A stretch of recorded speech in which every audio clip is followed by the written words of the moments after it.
ನ ವಿಚಾರದ ಬಗ್ಗೆ ನಾವು ಇನ್ಕ್ಲೂಡಿಂಗ್ ನೀವು ಮತ್ತು ನಿಮ್ಮ ಶಾಸಕರು ಹಲವು ರೀತಿಯಲ್ಲಿ ಮಾತಾಡಿದ್ದಾರೆ.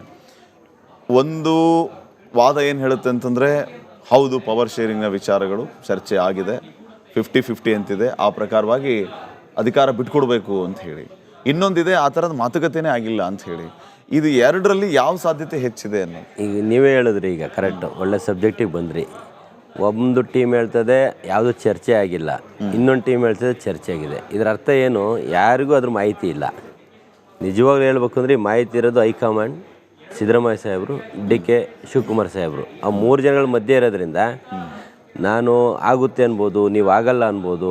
ಬಟ್ ಆ ಸಂದರ್ಭದಲ್ಲಿ ನಮ್ಮನ್ನ ಯಾರು ಇಲ್ಲ, ನಮ್ಮ ಆಬ್ಸೆನ್ಸಲ್ಲಿ ಅವೆಲ್ಲ ನಡೆದಿರೋದ್ರಿಂದ ಏನು ಈ ನಾವೇನು ಡಿಮ್ಯಾಂಡ್ ನಮ್ದು ಏನಪ್ಪ ಅಂದರೆ, ಕೆಲಸ ಮಾಡಿದ್ದಾರೆ, ಸಂಘಟನೆ ಆಗಿದೆ, ಅವ್ರಿಗೆ ಅವಕಾಶ ಕೊಡ್ರಿ ಅನ್ನೋದು ಬಿಟ್ಟರೆ 2 ವರ್ಷಕ್ಕೆ ಕೊಡಿ 2 ವರ್ಷಕ್ಕೆ ಕೊಡಿ ಅನ್ನೋದು ನಮ್ಮ ಡಿಮ್ಯಾಂಡ್ ಅಲ್ಲ. ಕೊಡಿ, ಪಕ್ಷಕ್ಕೆ ಒಂದು ಅಭಿವೃದ್ಧಿ, ಪಕ್ಷದ ಒಂದು ಡೆವಲಪ್ಮೆಂಟ್ಸ್ಗೋಸ್ಕರ ಮುಂದಿನ 2028 ನಾವು ಮತ್ತೆ ಬರ್ತಿದ್ದೀವಿ. ಅದನ್ನು DK ಶಿವಕುಮಾರ್ ಸಾಹೇಬರು ಪ್ರತಿ ಬಾರಿನೂ ಹೇಳ್ತಾ ಇದ್ದಾರೆ, ನಾನು ಅಧ್ಯಕ್ಷ ಇರ್ತೀನೋ ಬಿಡ್ತೀನೋ 2028 ಕಾಂಗ್ರೆಸ್ ಪಕ್ಷ ಬರುತ್ತೆ ಅಂತ. ಅಷ್ಟು ಗಟ್ಟಿಯಾಗಿ ಹೇಳ್ತಾರೆ ಅಂದರೆ ಅವರ ಒಂದು ಕೆಲಸ. ನಾನು ನಿಮ್ಮ ಮೀಡಿಯಾಗೆ ಬಂದು ಇವತ್ತು ಕೂತು ಎದುರುಗಡೆ ಮಾತಾಡ್ತೀನಿ ಅಂದರೆ ಏನಾದ್ರು ಒಂದು ವಿಷಯ ನನಗೆ ಸದೃಢವಾಗಿದ್ದರೆ ಮಾತ್ರ ನಿಮ್ಮ ಮುಂದೆ ಮಾತಾಡೋಕ್ಕಾಗ್ತದೆ. ಸುಮ್ಮನೆ ಮೀಡಿಯಾ ಮುಂದೆ ಒಂದು ಹೇಳೋದು, ಹಿಂದೊಂದು ಹೇಳೋದು, ಆ ಥರ ಗೊಂದಲದ ವಾತಾವರಣ ಇದ್ದರೆ ನಾವು ಮಾತಾಡೋಕ್ಕೆ ಬರೋದಿಲ್ಲ. ಅವ್ರು ಆ ಥರ ಗಟ್ಟಿ ನಿಲುವಿರೋದ್ರಿಂದ ನಾವು 134 ಸೀಟ್ ತಗೊಂಡಿರೋದು. ಆ ನಿಟ್ಟಿನಲ್ಲಿ ನಮ್ಮ ಡಿಮ್ಯಾಂಡ್ ಇದೆ ಅಷ್ಟೇ. ಈಗ DK ಶಿವಕುಮಾರ್ ಅವ್ರ ಜೊತೆಗೆ ನಿಮಗೆ ಅನ್ಯೋನ್ಯತೆ ಬಹಳ ಇದೆ, ಅವನಭಾವ ಸಂಬಂಧ, 1 to 1 ಮಾತಾಡ್ತಿರ್ತೀರಿ ನೀವು. ಸೊ ಯಾವಾಗಲಾದರೂ, ಯಾವ ಸಂದರ್ಭದಲ್ಲಾದರೂ ಈ ಪವರ್ ಶೇರಿಂಗ್ನ ವಿಚಾರ ಆಗಲಿ ಅಥವಾ ರಾಜಕೀಯ ಸ್ಥಾನಮಾನಗಳ ವಿಚಾರವಾಗಿ ಆಗಲಿ ಚರ್ಚೆ ಆಗಿದೆಯಾ? ಅವರೆಂದು ಇಲ್ಲಿವರೆಗೂ ನಾನು ಅವ್ರ ಹತ್ರ ಅಂದರೆ ಒಂದು ಕುಟುಂಬ ಸದಸ್ಯನಾಗಿ ನನ್ನ ಕಾಣ್ತಾರೆ. ಎಂದೂ ಸಹ ಅವರು ರಾಜಕೀಯ ವಿಷಯದಲ್ಲಿ ಮಾತಾಡೋದಿಲ್ಲ. ನಮಗೆ ಒಂದೇ ಅವ್ರ ಕಿವಿ ಮಾತು ಹೇಳೋದು, ಕ್ಷೇತ್ರ ಕ್ಷೇತ್ರ ಕ್ಷೇತ್ರ. ಫಸ್ಟ್ ಟೈಮ್ ಗೆದ್ದಿದ್ದೀರಿ, ಫಸ್ಟ್ ಟೈಮ್ ಗೆಲ್ಲೋದು ಇಂಪಾರ್ಟೆಂಟ್ ಅಲ್ಲ, ಸೆಕೆಂಡ್ ಟೈಮ್ ಗೆಲ್ಲಬೇಕು. ಯಾವುದು ತಲೆ ಕೆಡಿಸ್ಕೊಬೇಡ್ರಿ, ನನ್ನ ಹಣೆ ಬರ್ದಿರೋದು ಆಗ್ತದೆ. ನೀವು ಕ್ಷೇತ್ರ ಬಿಟ್ಟು ಎಲ್ಲಿ ಹೋಗ್ಬಿಟ್ಟು ಕ್ಷೇತ್ರದಲ್ಲಿರ್ರಿ, ಅಭಿವೃದ್ಧಿ ಕಡೆ ಗಮನ ಕೊಡಿ, ಎಲ್ಲ ಮಂತ್ರಿಗಳ ಹತ್ರ ಹೋಗ್ರಿ, ಅನುದಾನ ತಗೊಳ್ರಿ, ಡೆವಲಪ್ಮೆಂಟ್ ಮಾಡಿರಿ. ಅದರ್ಧ ನೀವು ಯಾರು ತಲೆ ಕೆಡಿಸ್ಕೊಬೇಡ್ರಿ, ಯಾವ ಮುಖ್ಯಮಂತ್ರಿ ವಿಷಯನೂ ಮಾತಾಡಬೇಡ್ರಿ, ಯಾವ KPCC ಅಧ್ಯಕ್ಷ ವಿಷಯನೂ ಮಾತಾಡಬೇಡ್ರಿ. ಅಭಿವೃದ್ಧಿ ಬಿಟ್ಟರೆ ಬೇರೆ ಏನೂ ಚಿಂತನೆ ಮಾಡಬೇಡ್ರಿ, ಪ್ರಥಮ ಬಾರಿ ಗೆದ್ದಂಥವ್ರು ಅಂತ ತುಂಬ ಸರಿ ಕಿವಿ ಮಾತು ನನಗೆ ಹೇಳಿದ್ದಾರೆ. ನಿಮಗೇನು ಅನಿಸುತ್ತೆ, DK ಶಿವಕುಮಾರ್ ಅವರು ಮುಖ್ಯಮಂತ್ರಿ ಆಗಬೇಕಾ ಆಗಬಾರ್ದಾ? ನಾನು ಒಂದೇ ಅಜೆಂಡಾ ಅಂತ ಹೇಳಿದ್ದೀನಿ. ಮೊನ್ನೆ ತಾವು ಭಾಳಷ್ಟು ಜನ ಮಾಧ್ಯಮದವ್ರು ಬಂದು ಮಾತಾಡಿದ್ರು, ನೀವು ಮಂತ್ರಿ ಆಕಾಂಕ್ಷಿನ ಅಂತ.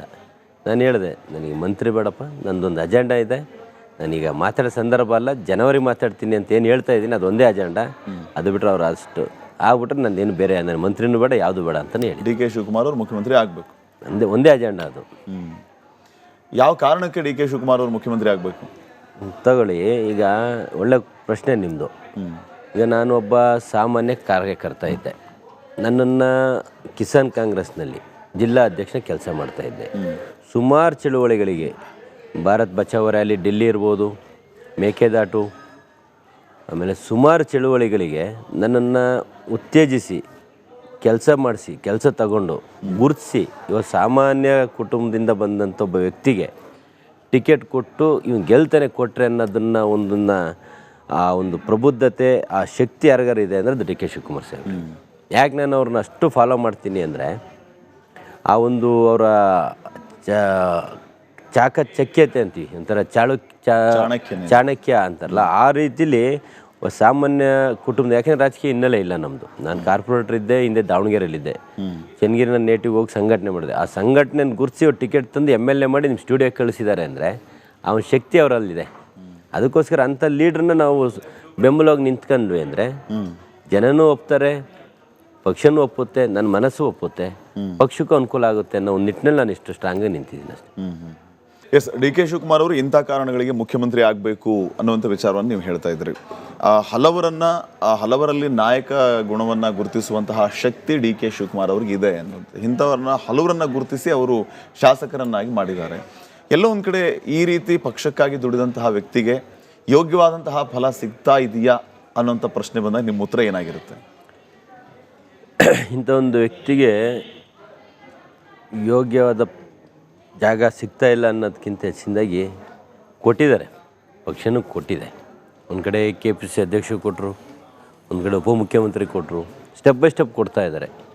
ಈಗ ಅವರು ಉಪಮುಖ್ಯಮಂತ್ರಿ ಆಗ್ತಂಗೆ ಭಾಳಷ್ಟು ಜನ ಶಾಸಕರು, ಸೀನಿಯರ್ ಲೀಡರ್ಸು KPCC ಅಧ್ಯಕ್ಷ ಸ್ಥಾನ ತೆಗೆಯೋ ವ್ಯವಸ್ಥೆ ಕೇಳಿದ್ರು.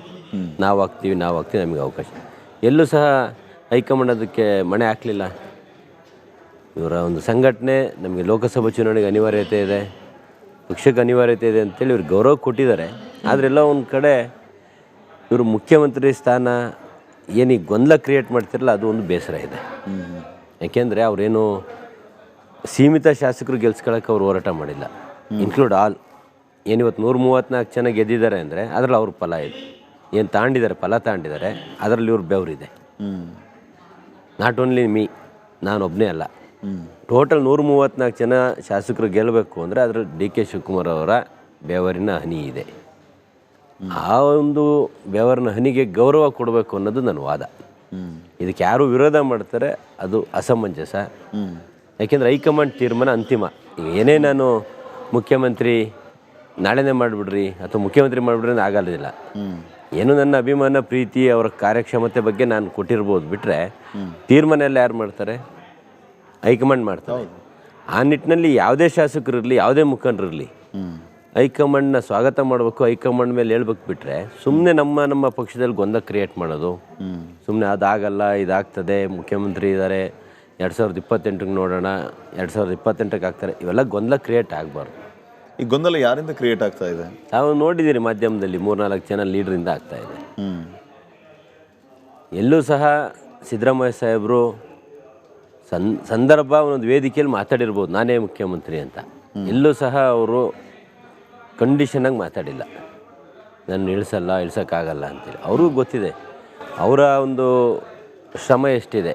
ಸಿದ್ದರಾಮಯ್ಯ ಸಾಹೇಬ್ ಅಷ್ಟೇ ಈಕ್ವಲೆಂಟ್ ಆದ ಶ್ರಮ DK ಶಿವಕುಮಾರ್ ಸಾಹೇಬ್ರು ಹಾಕಿದ್ದಾರೆ. ನಾನು ಈ ಹಿಂದೆ 5 ವರ್ಷ ಆಗಿದ್ದೀನಿ.